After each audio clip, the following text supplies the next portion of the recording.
السلام عليكم ورحمة الله وبركاته. طبعًا من أكتر الحاجات اللي بتبقى مضايقة أولياء الأمور إن الطفل ما بيبقاش عارف لا يقرأ ولا يكتب، وممكن يكون داخل أولى ابتدائي، تانية ابتدائي أو تالتة أو رابعة حتى ولسه مش عارف يقرأ. طب الطفل ده إحنا عايزين نلحق له المنهج مع التأسيس، لإنه ما ينفعش نسيبه كده.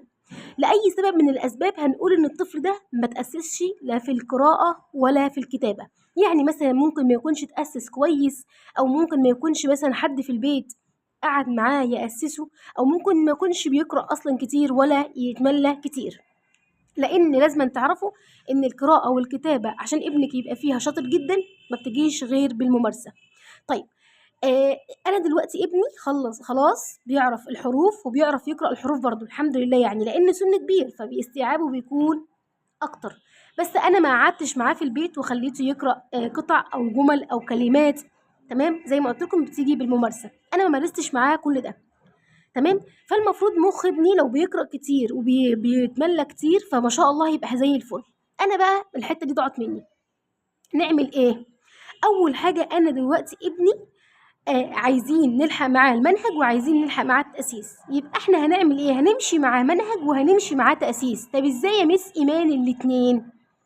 طيب لو الطفل ده في تانية ابتدائي او تالتة ابتدائي او رابعة ابتدائي هنكثف له الحصص وهندي 4 حصص، مش هندي حصتين بس، 4 حصص. ازاي؟ ان احنا هندي حصتين تأسيس وحصتين منهج. لأن السن ده عشان تنقذيه في المنهج وفي التأسيس يبقى لازم تزودي مجهود وتشتغلي معاه ال4 حصص اللي احنا قلنا عليهم. فهنبقى ماشيين هنا وهنا في التأسيس. تمام، يعني همشي معاه في التأسيس وهمشي معاه في نفس الوقت ايه؟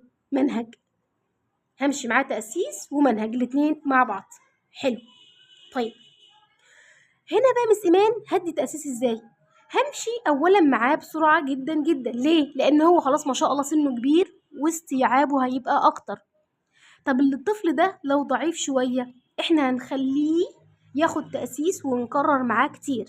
يعني الحاجه هنكررها كتير عشان تثبت في دماغه.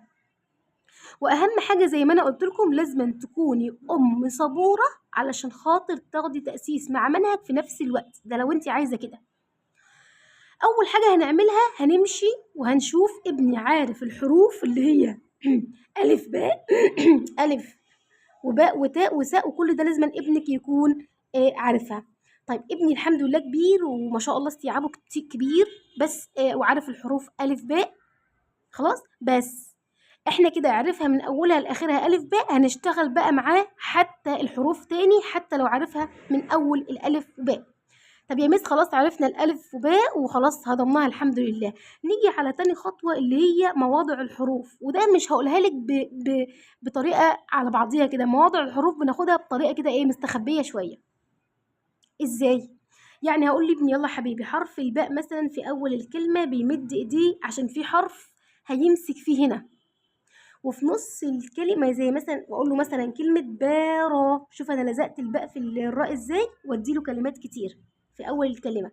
وبعد كده ارجع اقول له الباء في وسط الكلمه مد ايديها من هنا ومن هنا عشان في حرف هيمسك من هنا وحرف هيمسك من هنا. فدي الباء في نص الكلمه زي كلمه مثلا عباره. شوفي يا حبيبي الباء مسك في حرف من هنا وحرف من هنا وملي برضو كتير اودي كتير. طيب جميل. وارجع بعدها اقول له بص باء الحرف في اخر الكلمه بيمد ايديه كده عشان في حرف هنا مستنيه، وادي الباء اهي في حرف هنا هيمسك فيه. طب لو مفيش حرف هيمسك فيه ما ينفعش. اقول له ما ينفعش يمسك فيه، يبقى ده حرف من حروف القطع. حرف من حروف القطع اللي هو ايه حروف القطع؟ احنا كده نقلنا النقله التانية اهي. يبقى اول نقله هنعرفه الحروف، تاني نقله هنقول له مواضع الحروف سريعا بس هناخدها كلها، تالت نقله اللي هي حروف القطع. حروف القطع. طيب ايه هي؟ واعرفوا ان حروف القطع دي 6 حروف شقيه. 6 حروف شقيه اللي هم مين؟ الالف والواو والدال والزال والراء والزاي. هقول له الحروف دي اسمها حروف قطع. بتقول انا ايه؟ انا اللي بيقولوا اللي قبلي بيمسك فيا، يعني الحرف اللي هيجي هنا كده يمسك فيه مفيش مشكله اهو. الحاء مسكت في الراء واللي بعديه ملوش دعوه بيا. يعني ايه؟ يعني مثلا اقول راء هلزق فيها الواو؟ لا. هلزق فيها الباء كده؟ لا. اقول رابع، اللي بعديها ما يمسكش فيها، اللي قبليها يمسك ايه فيها. بنقول اللي قبليه بيمسك فيا واللي بعديه ملوش دعوه بيا. تمام، حلو. هنا بقى هنمشي ونعرفه الف باء تاء، وهناخد الحروف المتشابهه، ودي بقى الخطوه الرابعه. خدنا الف باء، خدنا مواضع الحروف كلها، خدنا حروف القطع، هناخد الحروف المتشابهه. وخلي بالك من الحروف المتشابهه دي هتديها كلها على بعضها. ليه؟ لان ما شاء الله سنه كبير واستيعابه كتير، فانت هتدي مثلا الباء والتاء والثاء كلهم مع بعضيهم، بس هو الفرق في النقاط. الفرق في النقاط، النقطه فوق والنقطه تحت ونقطتين والكلام ده كله. هناخد الجيم والحاء والخاء، الجيم والحاء والخاء، وبرده الفرق في النقاط. وتبقى حركه حلوه منك لو انت كأم شاطره قلت له يلا حط، تجيبها له فاضيه كده وهو يكتب الحروف عليها. نفس الحوار السين والشين والصاد، الضاد والطاء، وهكذا. طيب جميل. خامس خطوة ايه يا مس ايمان؟ خامس خطوة بقى هنخش له على الحركات القصيرة. الحركات القصيرة، وخلي بالك من الحركات القصيرة هنا اللي هي الباء والبو والبي، اديها كلها على بعضها، كلها مرة واحدة، الباء والبو والبي. وهنا مع الباء والبو والبي دي هنعمل ايه؟ هندي كلمات بحرف الباء، وكلمات بحرف البو، وكلمات بحرف البي. زي ما قلت لك ما شاء الله استيعابه كبير، فلازم ندي على طول. وفهموا ان دي اسمها حركه قصيره، يعني مش بنمد فيها. بقول باء بخطفها، باء بو بي، وهكذا. خلصنا الخطوه دي هنخش على السكون، وهنبدا ندي كلمات بالسكون. مثلا نقول وليكن حرف الباء، حرف التاء، اي حرف من الحروف دي، حرف الثاء. هنقول له ان حرف الباء ده عليه سكون، ما ينفعش يجي لوحده لان السكون ضعيف، لازم أن يكون فيه حركه قبليه، يا اما فتحه يا اما ضمه يا اما كسره. انا هنا هدفي ايه؟ هدفي ان ابني يعرف ازاي ينطق الكلمه اللي عليها سكون. يعني هديله حرف الالف واخليه يجرب معاه الالف، هديله حرف الباء وخليه يجرب حرف الالف معاه. يعني اقول له يلا قول كده اب، واجيب مره بالضمه اب، واجيب مره بالكسره اب. باخد الثلاث حركات مع بعض عشان زي ما قلت لك ابنك استيعابه ما شاء الله كبير، فانت مش محتاجه انك تدي حرف كل حرف لوحده وتاخدي كل حصه لوحدها. طيب جميل يا مس ايمان. وبعدين طيب هنا بقى ازاي؟ المهم عندي ان ابني يكون عارف ان حرف الباء ازاي نسكنه، وازاي ان هو ينطق حرف الباء بننطقه ازاي. خلاص، وكده نبقى خلصنا الحركات بالسكون. طيب هدخل بعد كده على مين؟ على الحركات الطويلة. وركزي جدا في الحركات الطويلة اللي هي المد بالالف، اللي هي باء وبو وبي. وخلي بالك لازما هنا افهمه ان احنا بنمد ايدينا، بمد بقنا في الباء والبو والبي، لان دي اسمها حركات طويله. والمد بالالف بيحب الفتحه، والمد بالواو بيحب الضمه، والمد بالياء بيحب الكسره.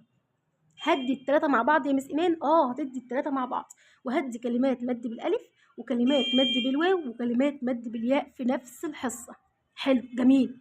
طيب في بقى يا مس ايمان كلمات هي اصلا فيها، يعني مثلا كلمه بيت ده مد، اقول لك لا ده مش مد. ليه؟ لان هو حط فتحه. طب المد بالياء بيحب الكسره، هو حاطط فتحه. ففي كلمات كده عندنا ركزوا فيها مد بس قبلها فتحه، يبقى اقول له الكلمه دي مش مد بالياء، ما فيهاش مد بالياء، دي اسمها ياء ساكنه بتتنطق عادي زي كلمه بيت.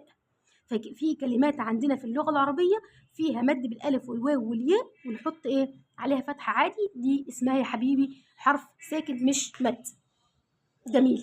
وزي ما قلت لكم ان ابنك اللي في تأسيس بيبقى عايز جهد زيادة، بيبقى عايز حصص زيادة، وعايز ان احنا نمشي معاه بسرعة شوية علشان نلحق له المنهج بتاعه ويكون عارف منهجه في نفس الوقت والسنة ما تضيعش منه.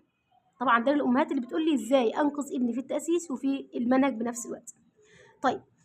طب انا بقى هنا سؤال مهم قوي. لو ابني عارف هو في المنهج دلوقتي بس مش عارف لا يكتب ولا يقرأ، يعني انا عايزه اديله منهجه بس هو مش عارف لا يقرأ ولا يكتب، تمام؟ طب في حاجات في منهجه زي مثلا نقول ضمائر المتكلم، ضمائر المخاطب، ضمائر الغائب، اسماء الاشاره، الحاجات المحفوظه دي احنا بنعمل بنحفظها له. طب يا مس ما هو مش بيعرف يقرأ ولا يكتب، ما انا عارفه انت هتحفظها له، تمام؟ وبعد كده ان شاء الله لما نتخطى ونجازه نزود ونكسر في القراءة والكتابة والإملا نبدأ ندي بقى الحاجات دي ونحفظها ونديها على أصل. بس دلوقتي حاجه يبقى الحاجات اللي محتاجة حفظ أحفظها له، والحاجات اللي مش محتاجة تتحفظ تتكتب أو تتملى نسيبها له دلوقتي، إيه يا دوبك بس نحفظها له مش أكتر. بعد كده هناخد بقى الشدة، دي مهمة جدا جدا جدا. طبعا ده هنا برضو بندي على الشدة، وبناخد شد فتح الشد ضم الشد كسر الثلاثة مع بعض، ودي حروف كلمات على الفتح وكلمات على الضم وكلمات الكسر طبعا قبليها الحروف، يعني كل حاجة لازم ناخد قبليها الحروف. طيب هنا بقى نخش على آخر خطوة، ودي أهم خطوة في الموضوع كله، القراءة. القراءة أنا كده أسسته كتأسيس بتاعي. أنا عايزة بقى القراءة، عايزة ابني يقرأ. أول حاجة هديله كلمات وهو هيقرأها، هديله جمل وهو هيقرأها. طب ليه القراءة؟ ليه القراءة كتير؟ علشان المخ بتاع ابني بيخزن الكلمات دي. لو جينا قلنا مثلا لطفل في تأسيس روحي أي حضانة وهاتي طفل تأسيس ونكتب مثلا اقرأ الكلمة دي، اديتله كلمة أكلة، كلمة شربة، كلمة ضربة، وأقول له اقرأها، هيقرأها بسرعة جدا. ليه؟ لأن كل يوم في الحضانة بيقرأ نفس الكلمات دي، فهو اوريدي حافظ على طول الكلمات دي. ما شاء الله، يعني حافظها بسرعة جدا. ليه؟ لأن كل يوم بيمارس الكلمات دي وبيقرأ الكلمات دي، بيقرأ بسرعة. فلازم الطفل الضعيف نقرأ معاه كتير ونتملى معاه كتير ونأسسه كتير. طب يا مس إيمان، طفلي بيعرف يتملى بس مش بيعرف يقرأ، أعمل إيه؟